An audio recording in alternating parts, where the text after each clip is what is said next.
Bom dia, boa tarde, boa noite. Saúde e prosperidade em nome do Senhor Jesus. Tudo bem com vocês? Hoje estamos retornando a mais uma videoaula da nossa série de videoaulas que são 16 aulas. E hoje nós chegamos na aula número 6. E o tema dela é: o pecado é sem vergonha. Então hoje nós vamos aprender um pouco mais e nos aprofundar nesse tema. Então eu quero convidar vocês para estarem atentos a tudo aquilo que será falado e mencionado nessa lição, porque vai servir para o nosso crescimento e amadurecimento em nome do Senhor Jesus. Então fiquem atentos a tudo aquilo que será falado nessa videoaula. Será um alerta, será um convite ao arrependimento, será um momento precioso para que cada um de nós possa identificar algumas questões que precisam ser resolvidas para que a nossa vida ela seja cada dia melhor e mais agradável ao Senhor, em nome de Jesus. E como falei no início, o tema dessa lição é: o pecado é sem vergonha. E a nossa leitura para memorizar é Romanos 6:1, a face B do versículo, e que diz: continuaremos no pecado para que a graça aumente ainda mais? Isso é uma pergunta. E a leitura bíblica em classe ela foi dividida em três textos. Então, nós vamos ler o primeiro, que está em Mateus 6, 22 e 23, que diz o seguinte: os olhos são a candeia do corpo. Se os seus olhos forem bons, todo o seu corpo será cheio de luz. Mas, se os seus olhos forem maus, todo o seu corpo será cheio de trevas. Portanto, se a luz que está dentro de você são trevas, que tremendas trevas são. O segundo texto é em Romanos 12:2, que diz o seguinte: não se amoldem ao padrão deste mundo, mas transformem-se pela renovação da sua mente, para que sejam capazes de experimentar e comprovar a boa, agradável e perfeita vontade de Deus.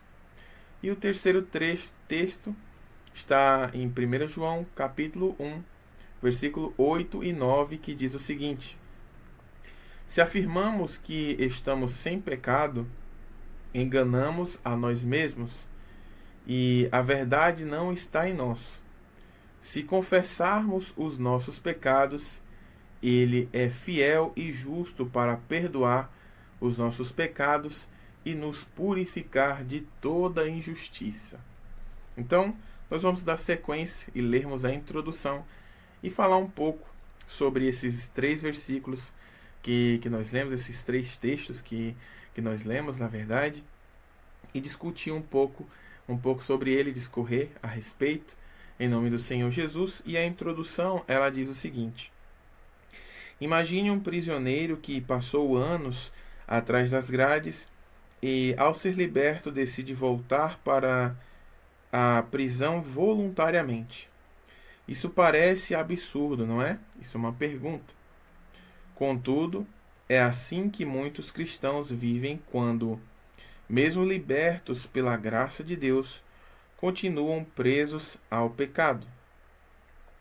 E eu quero deixar também mais um texto aqui para nós. Se você puder anotar esse texto, que ele está em 2 Pedro 2:22, e também tem como referência essa questão do preso que nós lemos aqui. E nós vamos ler agora 2 Pedro 2:22, que diz o seguinte: confirma-se neles que é verdade o provérbio: o cão volta ao seu vômito, e ainda a porca lavada volta a revolver-se na lama. 2 Pedro 2:22. Se você puder, anote também esse versículo, que faz também uma referência a isso que foi falado sobre o prisioneiro. A pessoa, ela recebeu Jesus como o seu único e suficiente Salvador, mas continua voltando à lama, voltando ao vômito, como esse trecho que nós lemos diz, o cachorro, e volta ao próprio vômito. Isso é a comparação que se faz quando aqueles que receberam a Jesus já se arrependeram, vamos dizer assim, dos pecados, confessaram seus pecados, mas voltam a praticá-lo. Essa é a referência que se dá para essas pessoas que voltam ao início, né? A ter as velhas práticas. A pessoa volta ao vômito, volta às velhas práticas. E o restante da introdução diz o seguinte também. Em Romanos 6, o apóstolo Paulo responde à pergunta: se a graça é abundante, podemos continuar pecando para que a graça aumente? Isso foi uma pergunta. Sua resposta é clara: de maneira nenhuma. A graça de Deus não é uma licença para pecar, mas um poder transformador que nos chama a uma nova vida em Cristo. Nessa lição, exploraremos como o pecado aprisiona e como a graça liberta, e como podemos viver como servos da justiça. Então, nessa lição, nós vamos aprender um pouco. Existe uma expressão que se fala sobre um pecado de estimação, né? Que a pessoa ela decidiu, entregou a sua vida para Jesus, batizou, recebeu Jesus como seu único e suficiente Salvador, começou a caminhar na presença de Deus, e à medida que vai caminhando, né? Você vai caminhando na presença de Deus, à medida que se achega próximo ao Senhor, mais aquilo que era ruim, vamos dizer assim, ele começa a ser mostrado, né? Quanto mais próximo da luz nós estivermos, mais aqueles cantinhos que às vezes estão obscuros, né? Eles são revelados o que se tem nele, né? Então, quanto mais próximos de Deus nós estamos, mais aquelas coisinhas elas vão ficando mais claras.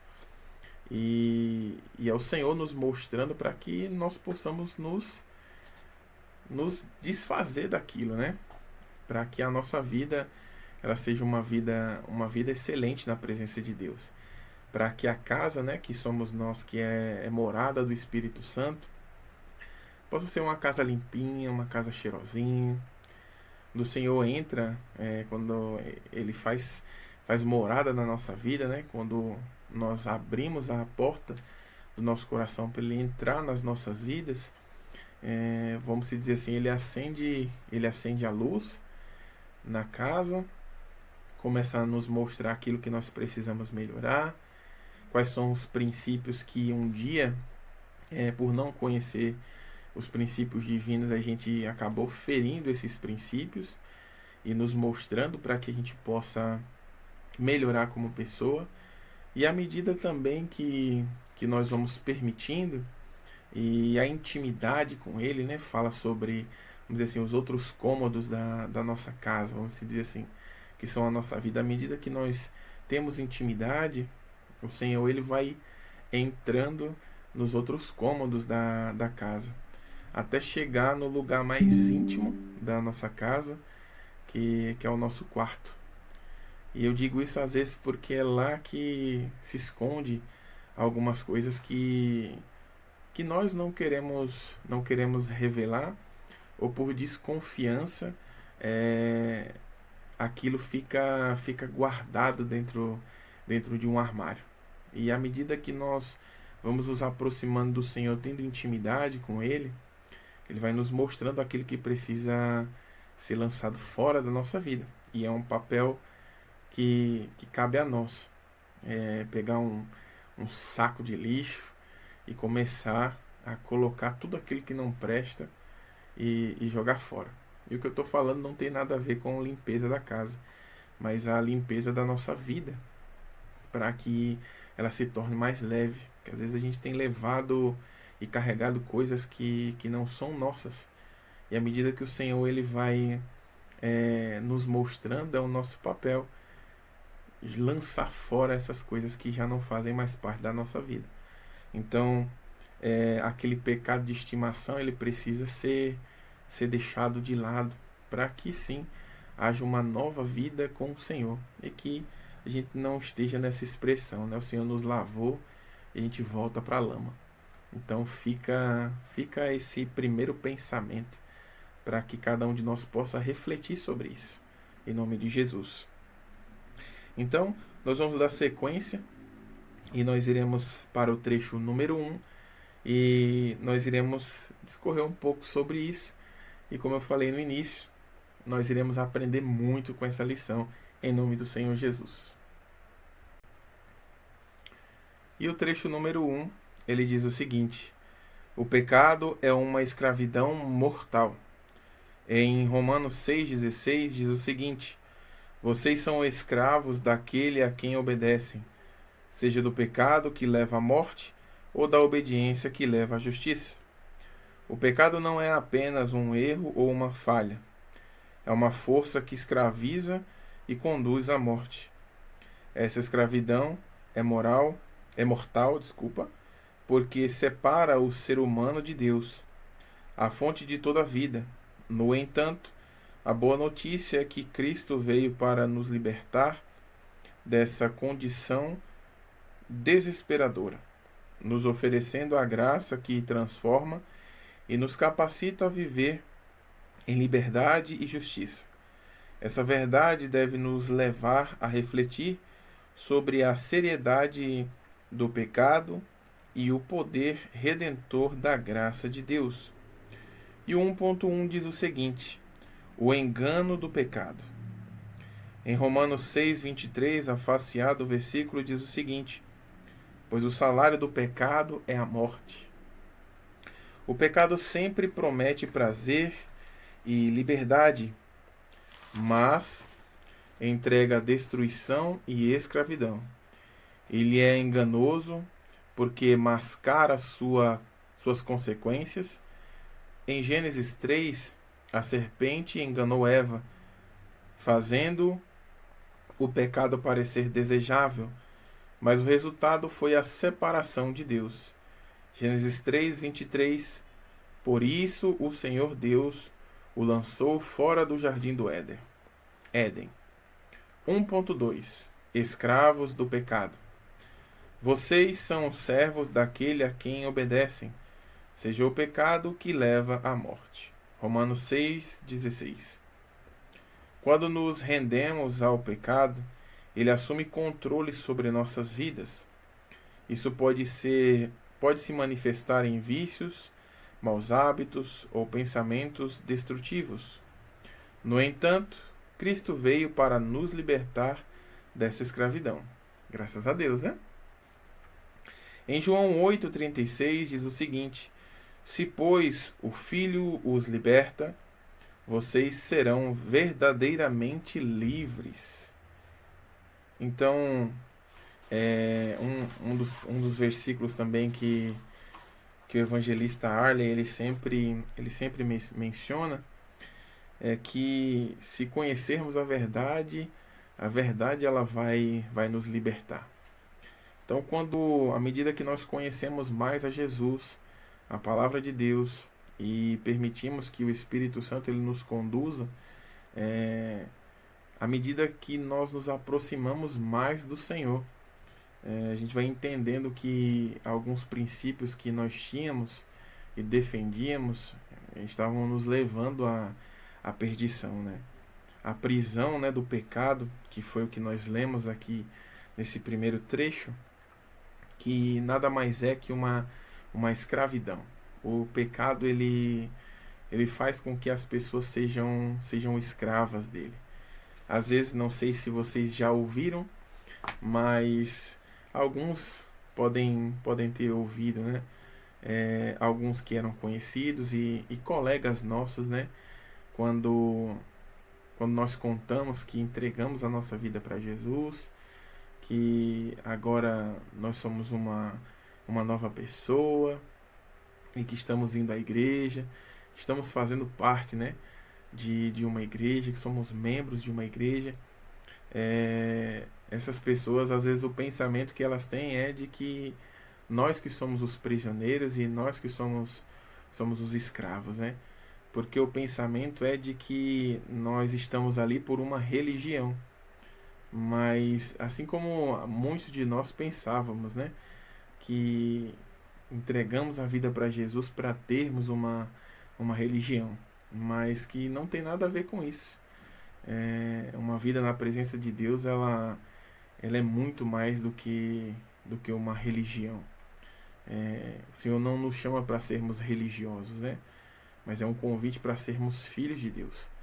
Então, às vezes as pessoas pensam que nós que somos os prisioneiros, né? Eles pensam, né? Eu posso beber, eu posso fumar, eu posso ir para uma balada, posso fazer isso, pode fazer aquilo. Muitos pensam com uma vantagem, né? Alguns pensam que tenho várias mulheres, ou o contrário também, né? A mulher fala, eu tenho vários homens, né? Então, às vezes isso para o povo que ainda não conhece Jesus, isso é liberdade. Mas nós bem sabemos que isso é uma escravidão. Porque se propusermos essas pessoas a largarem aquilo, eu digo sem a graça de Deus, tentarem sozinhas, elas não conseguem. Às vezes são prisioneiras da bebida e chegam até um ponto de que se não beberem no final de semana, gera uma crise de abstinência, com tremedeira, nervosismo.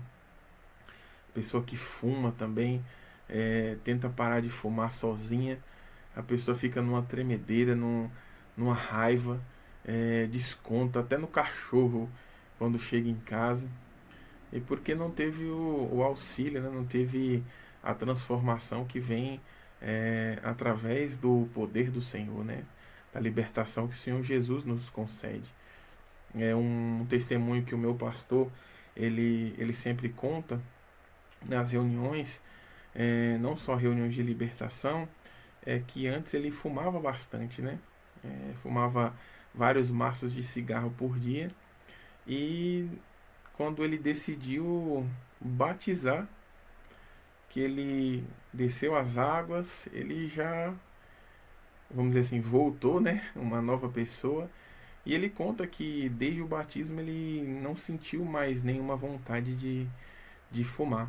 Ali naquele momento ele foi liberto daquilo, né? Então, o Senhor, ele que nos liberta, ele que nos sara, né? Ele que nos deu a liberdade. E às vezes as pessoas vivem no pecado e pensam que elas que estão livres, né? Porque podem aparentemente fazer o que quiserem. Mas na verdade elas têm sido escravizadas pelos vícios, pela prostituição e dentre outras questões que o pecado as escraviza, né? Em outras áreas da vida, né? Às vezes na vida sentimental, tornando ela uma escrava, né? Uma dependente emocional.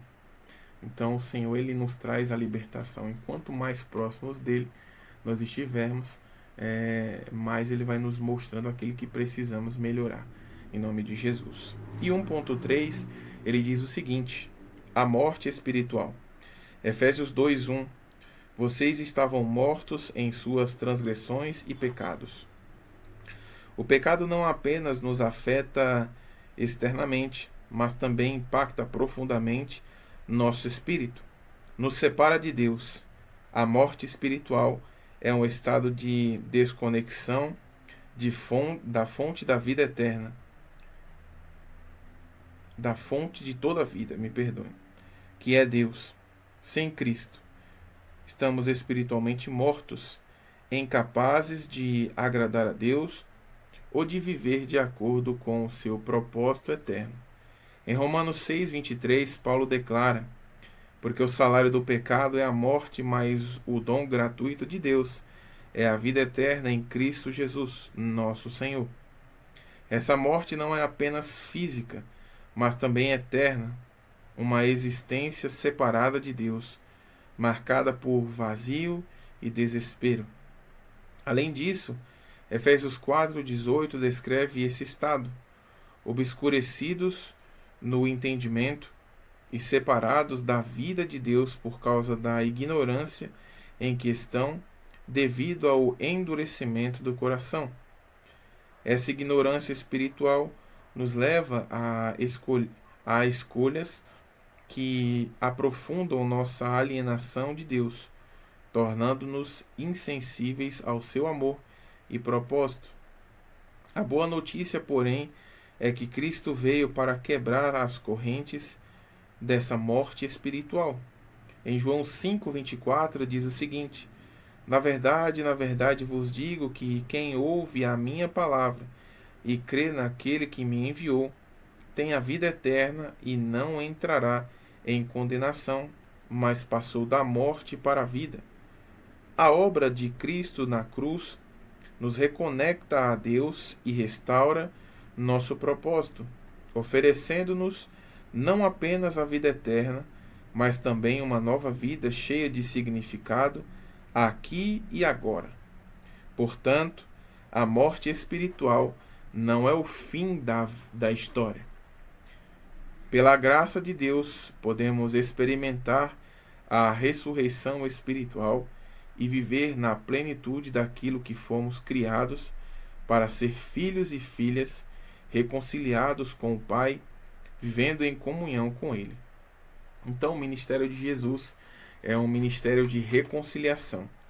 Ele nos dá a oportunidade de abandonarmos tudo aquilo que fazíamos que era desagradável e que feria os princípios e preceitos do Senhor, para termos uma nova vida, né? Uma nova oportunidade. Eu sempre comento nas aulas do CCE que eu sempre ouvi, antes de entregar minha vida para Jesus, que uma pessoa que era mau caráter, ela iria morrer mau caráter, né? Mas com o ministério de Jesus de reconciliação, ao nascermos de novo, é uma nova oportunidade que nós temos para que o caráter ele seja formado conforme o caráter de Cristo. Um caráter que pratica aquilo que é agradável a Deus. Então, através da vida do Senhor Jesus, Ele nos concedeu essa oportunidade de reconciliação, de sermos reconciliados com o Pai, né? Para que nós tenhamos uma nova vida e uma vida que agrade a Ele. Em nome do Senhor Jesus, entendendo aquilo que nós precisamos melhorar. E depois também que entendemos esse ministério da reconciliação que Jesus nos concedeu, Ele nos impulsiona a sermos canal da bênção dele para que outras pessoas elas sejam reconciliadas. Mas isso também tem a ver com o exemplo que nós vamos dar, né? As nossas práticas, para que a nossa vida ela não seja uma vida de farsa, né? Mas as pessoas elas vão dar crédito àquilo que nós falamos, quando as nossas práticas elas andam lado a lado com aquilo que nós falamos. Que sejam boas práticas, em nome do Senhor Jesus. Então, nós iremos agora para o trecho 2 da nossa lição. Se você tem nos acompanhado até aqui, continue ligado e atento. Fica mais uma vez, como das outras aulas, o convite. Se você ainda não é inscrito no nosso canal, inscreva-se, compartilhe os vídeos com família, amigos e ative as notificações para que você receba as novidades do nosso canal, em nome do Senhor Jesus. E o 2.2 ele diz o seguinte: a graça liberta e transforma. Em Tito 2, 11 e 12 diz o seguinte: porque a graça de Deus se manifestou trazendo salvação a todos os homens. Ela nos ensina a renunciar à impiedade e às paixões mundanas e a viver de maneira sensata, justa e piedosa nesta era presente. A graça de Deus não é apenas um presente imerecido, ela é uma força mega e ultra poderosa que liberta o ser humano do domínio do pecado e transforma a sua vida. Enquanto o pecado nos escraviza, a graça nos oferece uma nova identidade em Cristo. Ela nos ensina a dizer não às paixões mundanas e a viver de maneira digna da nossa nova posição como filhos de Deus. A graça nos chama para uma vida de liberdade e propósito em Deus. O 2.1 diz o seguinte: morremos para o pecado. De maneira nenhuma, nós, os que morremos para o pecado, como podemos continuar vivendo nele? Romanos 6:2. A graça de Deus nos une a Cristo de forma escandalosamente profunda. Quando colocamos nossa fé nele, participamos tanto da sua morte quanto de sua ressurreição. A morte de Cristo na cruz não foi apenas uma vitória sobre o pecado, mas também uma declaração de que aqueles que estão nele já não estão mais sob o domínio do pecado. Paulo enfatiza em Gálatas 2:20: fui crucificado com Cristo, assim já não sou eu que vive, mas Cristo vive em mim. A vida que agora vivo no corpo, vivo-a pela fé no Filho de Deus, que me amou e se entregou por mim. Isso significa que o pecado não é mais nosso mestre. Sua autoridade sobre nós foi anulada. Agora somos livres para viver uma vida transformada, como novas criaturas. Que assim como em 2 Coríntios 5,17 diz: assim que, se alguém está em Cristo, nova criatura é. As coisas velhas já passaram, eis que tudo se fez novo. Essa transformação não é apenas um evento isolado, mas um processo contínuo de santificação. Morremos para o pecado no sentido de que já não estamos mais presos a ele como escravos. Embora ainda possamos lutar contra as tentações, a graça nos dá poder para vencer e escolher uma vida que glorifique a Deus. Em Colossenses 3:3 diz o seguinte: porque já estáis mortos e a vossa vida está escondida com Cristo em Deus.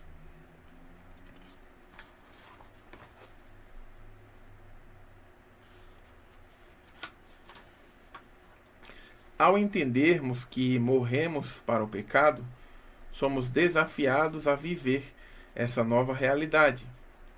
Não é apenas sobre evitar o pecado, mas também sobre buscar a santidade, vivendo uma vida que reflete a graça que nos alcançou. A graça não apenas nos liberta do pecado, mas nos capacita a dizer não às obras da carne e sim à vontade de Deus.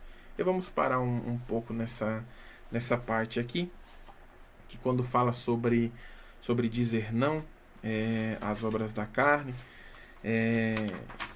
que resume também um pouco mais sobre a graça que liberta e transforma, sobre morrermos para o pecado, que foram os trechos que nós lemos, o aprender a dizer não.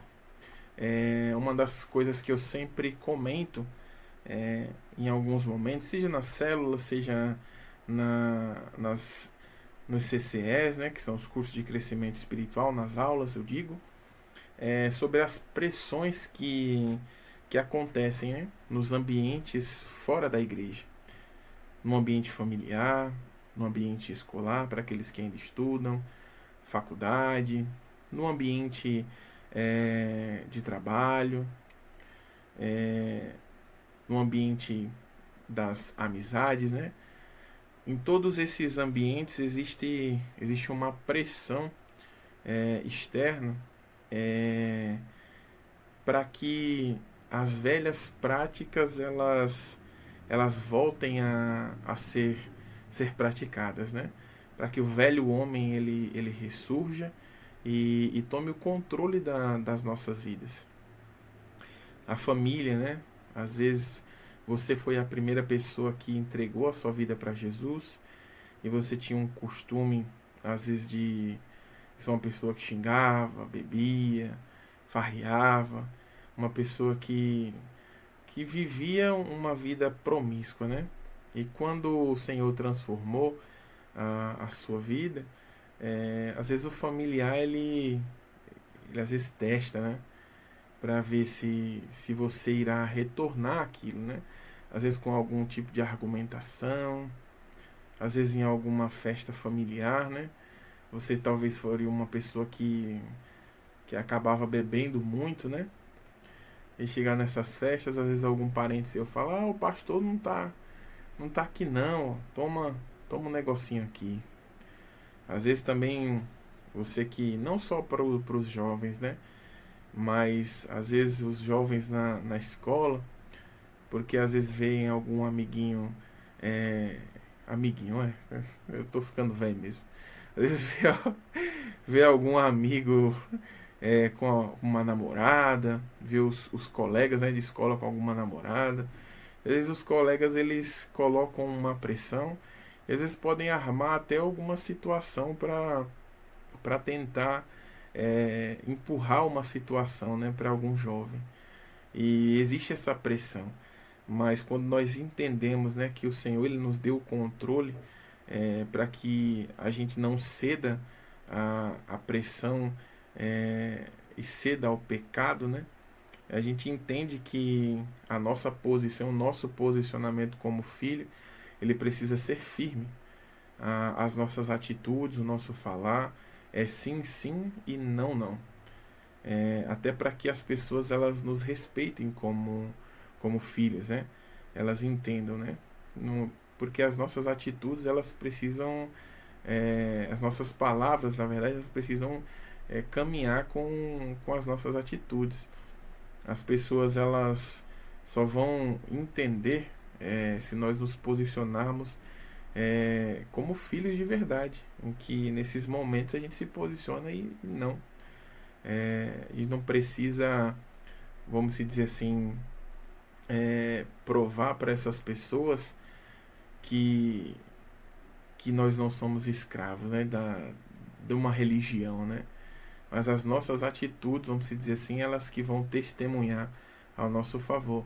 E com certeza essas pessoas que um dia testaram às vezes essas ciladas, se elas passarem por alguma questão que precisa ser resolvida, se nós nos posicionarmos como deveríamos, vão ser cada um de nós que elas vão procurar para um conselho, para um direcionamento, seja para até ir para a igreja tomar uma decisão de entregar a vida para Jesus, porque ela vai ver que a nossa vida de fato agora é uma nova vida, em nome do Senhor Jesus.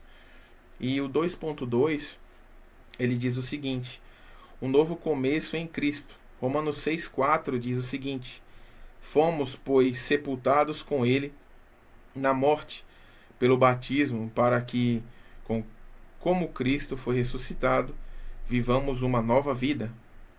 O batismo é um símbolo dessa nova vida em Cristo. Ele representa não apenas o ato de sermos purificados dos nossos pecados, mas também a nossa identificação com a morte, sepultamento e ressurreição de Cristo. Quando descemos as águas, deixamos para trás nosso velho eu, cheio de pecado e culpa. Ao emergirmos, declaramos ao mundo que agora vivemos sobre a nova vida dada por Cristo. Essa transformação é mais do que externa, ela é uma mudança interior, operada pela graça de Deus.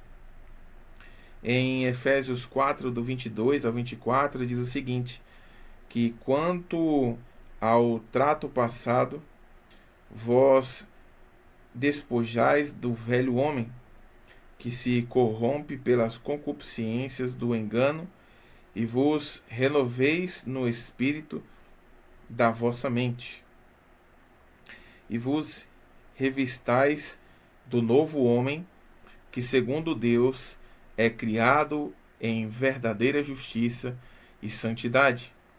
Esse novo começo também nos dá um propósito renovador.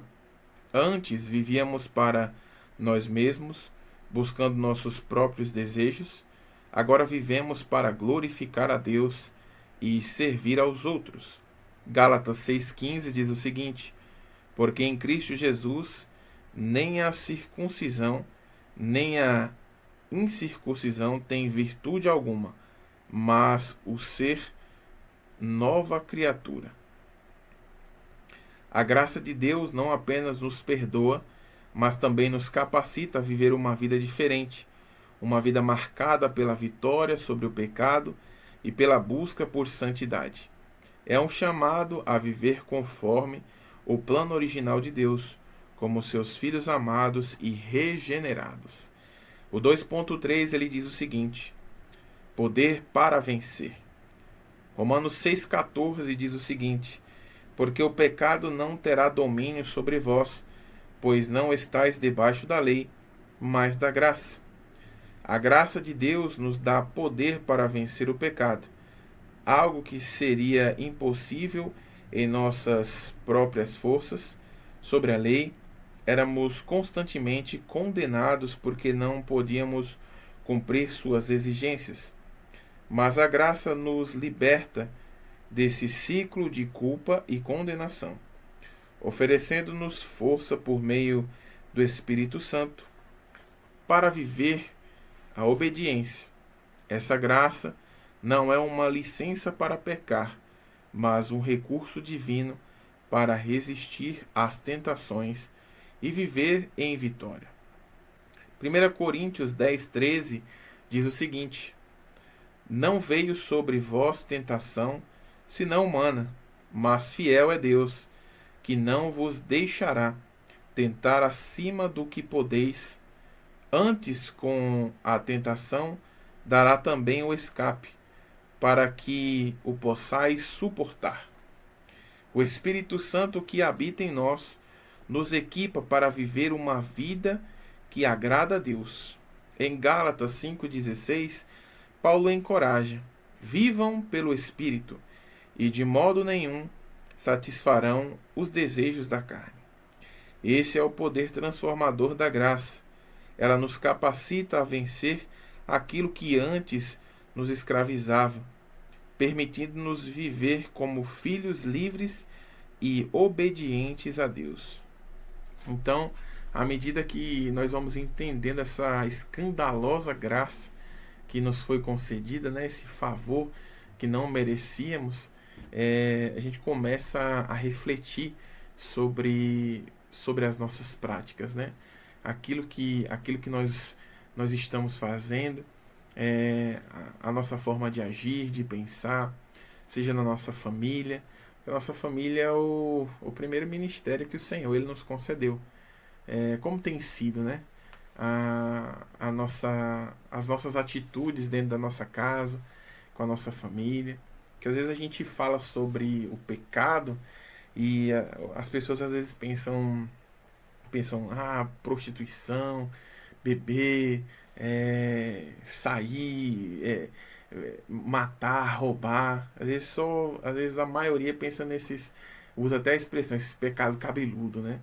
Mas às vezes o marido não respeita a esposa dentro de casa, não tem uma harmonia com os filhos, ou a esposa não respeita o marido, os filhos não respeitam os pais, e isso também é pecado.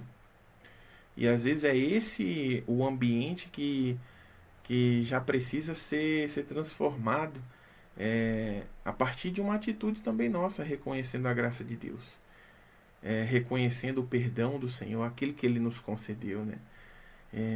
Assim como aquela parábola, né, que fala sobre o servo que tinha uma grande dívida que foi perdoada. Uma vez eu vi uma expressão e que faz a gente pensar, né?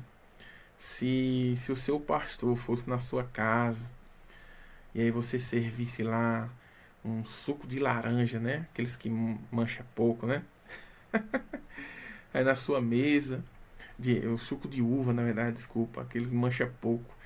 Se tivesse uma mesa com o pano lá da mesa branquinho, aí o seu pastor vai e derrama o suco de uva lá em cima da toalha branca de mesa, né?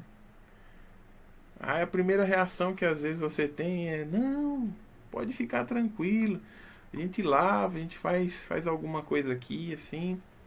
E às vezes, por mais que tenha ficado um pouco bravo, mas você procura apaziguar a situação para que os convidados não se sintam constrangidos.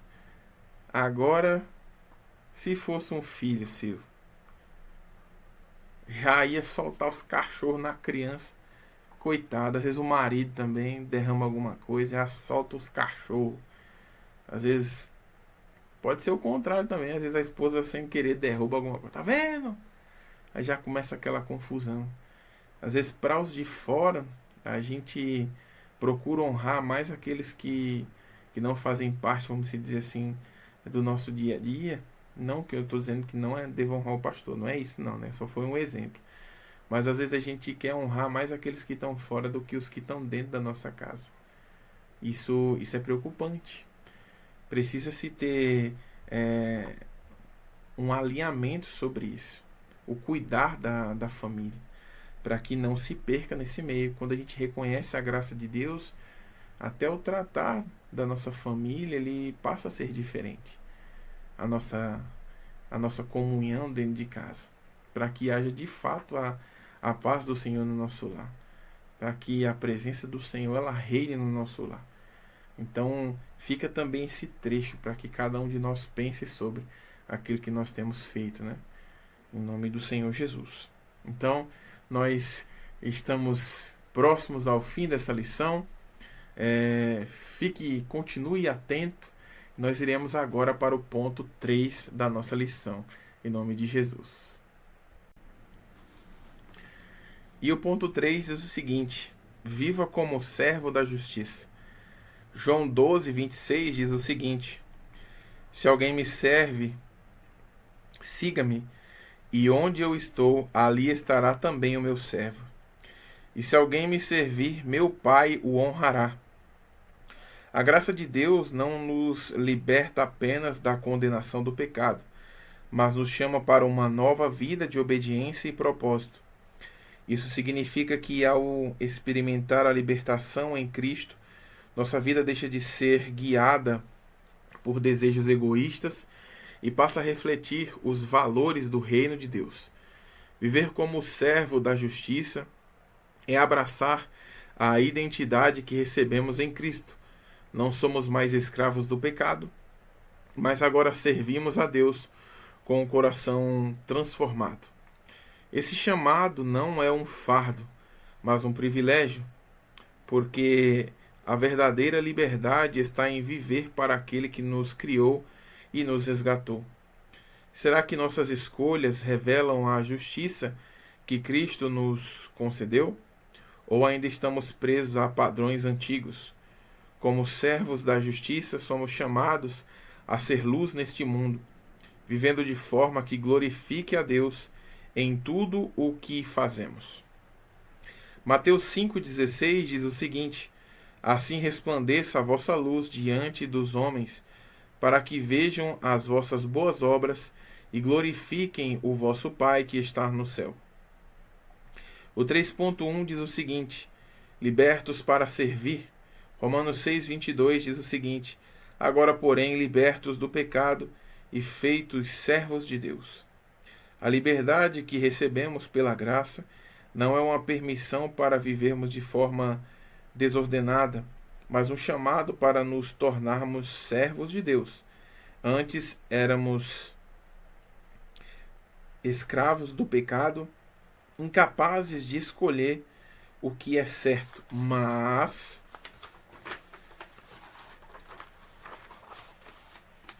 agora fomos libertos para servir com alegria.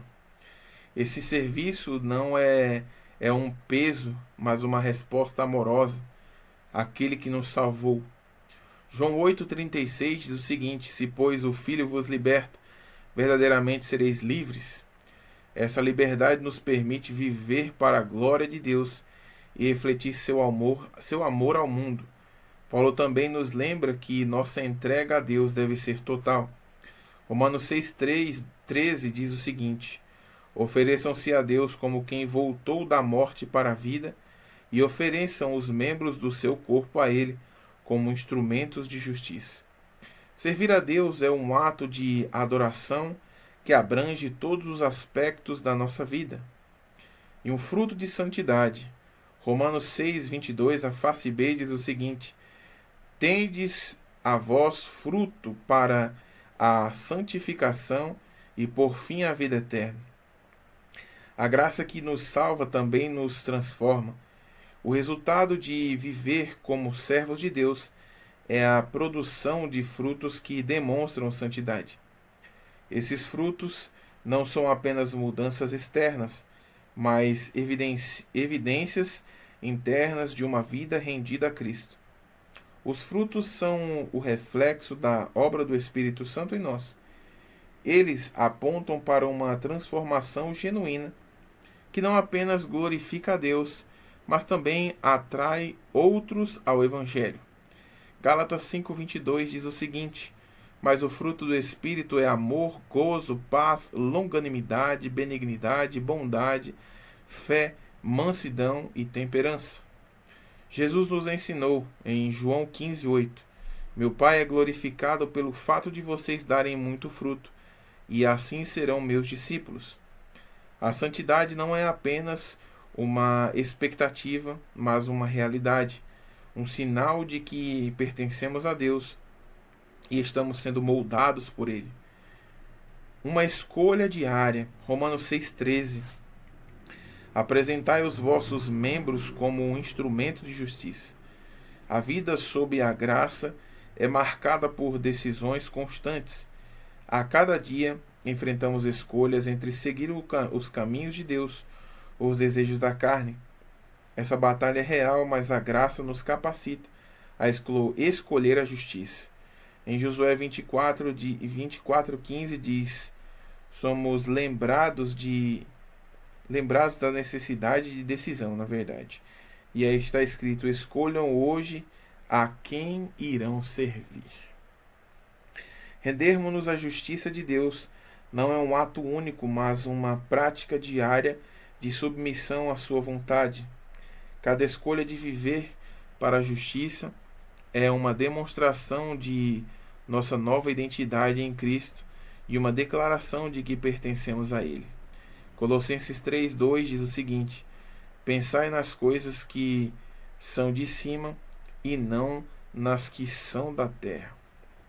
Então, à medida que, como eu falei no início dessa lição e eu tenho reforçado ao longo dela, a graça de Deus, ela nos liberta, ela nos sara, ela nos transforma, ela nos chama para uma nova vida, é uma nova oportunidade, vamos dizer assim, é um recomeço para que novas práticas elas sejam realizadas, né? Para que aquilo de mal que um dia foi praticado ele seja deixado no passado e que a partir daquele ponto uma nova vida com novas práticas elas sejam realizadas, né? Então o Senhor ele nos chama para tudo isso, né? E aqui a gente fala sobre o fruto do Espírito, né? Paz, gozo. Então é uma chance que o Senhor a cada uma dessas características que o Senhor nos chama para crescermos como pessoa, né? Termos o amor, o gozo, a paz. E em uma lição nós falamos um pouco sobre cada um deles, né? No curso de CCE, né? Se você ainda não fez, se ainda não foi para o encontro, é uma oportunidade de ir e depois seguir essa etapa, né? Do curso de crescimento espiritual, que ele fala um pouco sobre essas características, né? De ter paz em alguns momentos que para aqueles que não conhecem a Cristo é impossível se ter paz naquele momento, mas o Senhor nos ajuda, assim como a palavra dele fala, a paz que ela excede todo entendimento.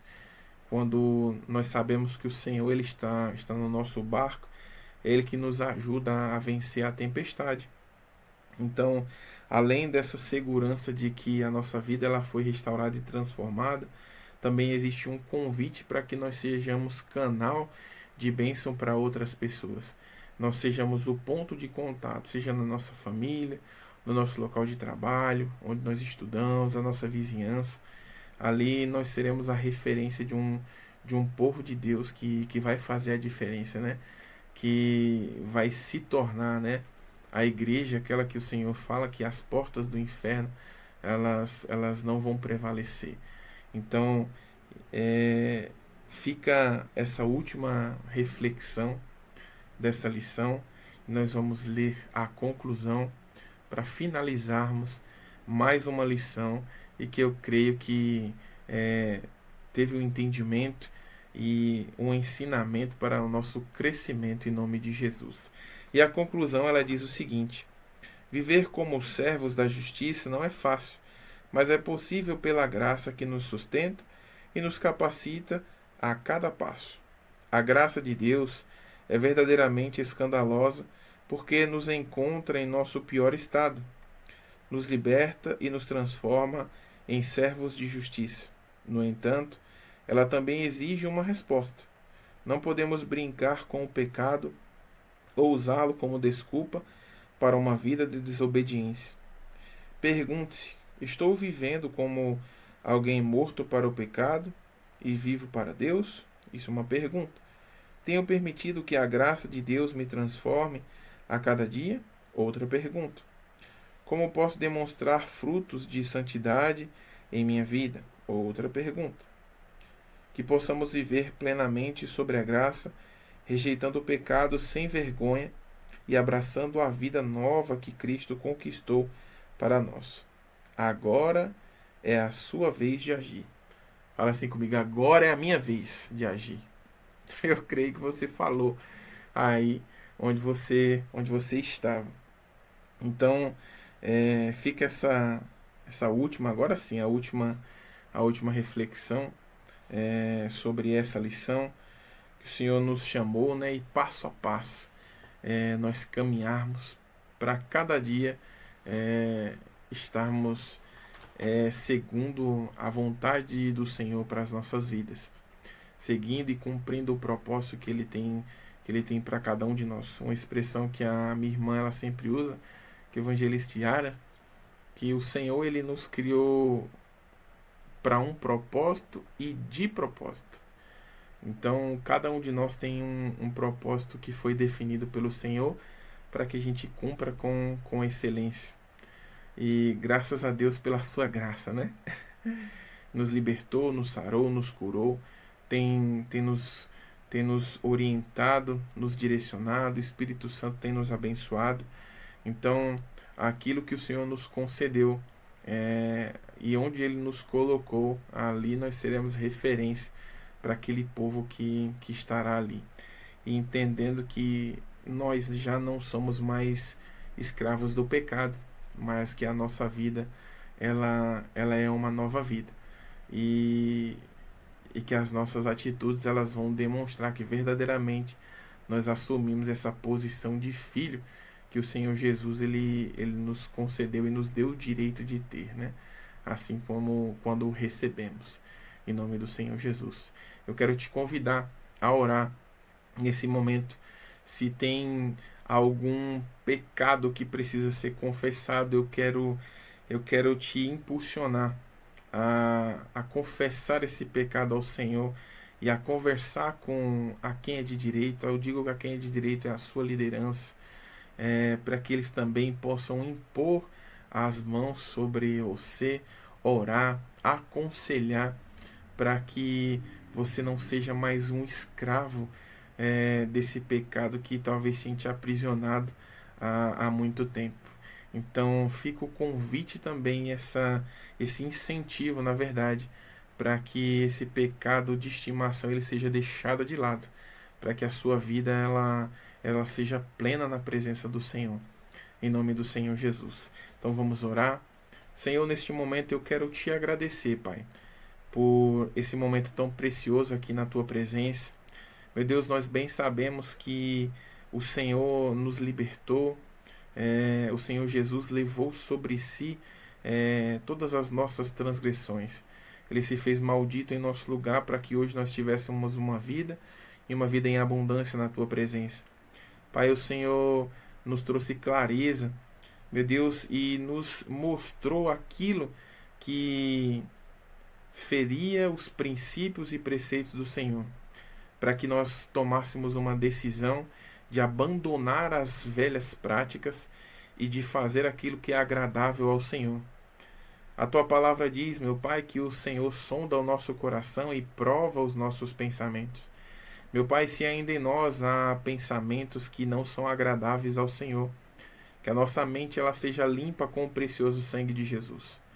Senhor, se nesse meio, essa pessoa que tem assistido essa videoaula de hoje, existe algum pecado de estimação que sozinha também ela não consegue abandonar, nós oramos por essa pessoa agora, para que esse mal que tenha escravizado e aprisionado ela, eu te peço, Pai, em nome de Jesus, que o Senhor liberte essa pessoa. Mas também nós sabemos, meu Pai, que exige também uma contrapartida, que é a confissão desse pecado. Que assim como o Senhor Jesus, ele falou que quando houve o arrependimento, a pessoa ela foi perdoada, mas houve um conselho para que não fizesse aquilo novamente, para que não lhe acontecesse nada pior. Meu Pai, que essa pessoa possa arrepender-se dos seus maus caminhos, porque nós sabemos que também na Tua palavra diz que o Senhor é misericordioso e o Senhor nos perdoa. O Senhor é um Deus que nos dá, um Pai amoroso e que nos dá uma nova chance. Meu Deus, então neste momento eu já te agradeço pela Tua graça, essa escandalosa graça que nós temos aprendido. Meu Deus, que a cada dia o Teu Espírito Santo, que é quem nos convence do pecado, possa nos mostrar aquilo que nós precisamos melhorar. Pai, nós já te agradecemos pelo Teu cuidado, a Tua bondade e a Tua misericórdia. Em nome de Jesus. Amém. Amém. Quero agradecer a cada um de vocês que nos acompanharam até aqui. Então, fiquem com Deus. Tenham uma excelente tarde, uma excelente manhã, uma excelente noite. Que o Espírito Santo ele continue direcionando a minha e a sua vida. Em nome de Jesus. Fiquem todos com Deus.